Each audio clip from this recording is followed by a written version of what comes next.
ஒரு காட்டுல ரெண்டு பெரிய சிங்கங்களுக்கு நடுவுல ஒரு மான் ரொம்ப கெத்தா நடந்து வந்துட்டு இருந்துச்சு. அதை பார்த்த ஒருவர் ஆச்சரியமா, இவ்வளவு பெரிய சிங்கங்கள் கூட போறியே, உனக்கு பயமாவே இல்லையா அப்படின்னு கேட்டார். அதுக்கு அந்த மான் சிரிச்சுக்கிட்டே பதில் என்ன சொல்லுச்சுன்னா, கொஞ்சம் வருஷத்துக்கு முன்னாடி ஒரு பெண் சிங்கம் இறந்து போச்சு. அதோட குட்டிங்க பசியில தவிச்சப்ப நான் தான் என் பிள்ளைங்க மாதிரி நினைச்சு அதுங்களுக்கு பால் கொடுத்து வளர்த்தேன். இப்ப அதுங்க பெருசாயிடுச்சு.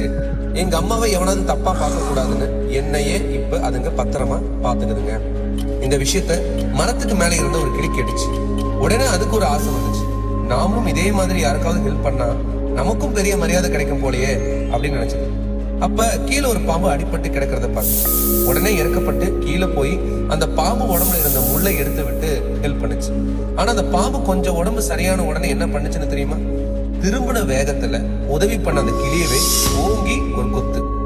அப்ப அங்க வந்த ஒரு பெரியவர் அந்த கிளியை படுற கஷ்டத்தை பார்த்து, ஏன் இப்படி பண்ணன்னு கேட்டாரு. கிளி அழுதுகிட்டே, மான் மாதிரி எனக்கு நல்ல பேரு கிடைக்கணும்னு நினைச்சுதான் பாம்புக்கு ஹெல்ப் பண்ணேன், ஆனா அது என்னையே கொத்திடுச்சு அப்படின்னு சொல்லுச்சு. அதுக்கு அந்த பெரியவர் ரொம்ப அழகான ஒரு விஷயத்த சொன்னார். உதவி பண்றதா இருந்தா சிங்கத்துக்கு பண்ணு, அதுக்கு நன்றி உணர்வு இருக்கு.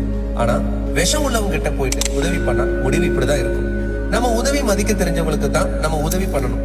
இல்லைன்னா நம்ம செய்யற உதவியை கூட மத்தவங்க நம்மளோட வீக்னஸ் நினைச்சுப்பாங்க. அதனால யாருக்கு உதவி செய்யணும் அப்படிங்கறத யோசிச்சு செய்யுங்க.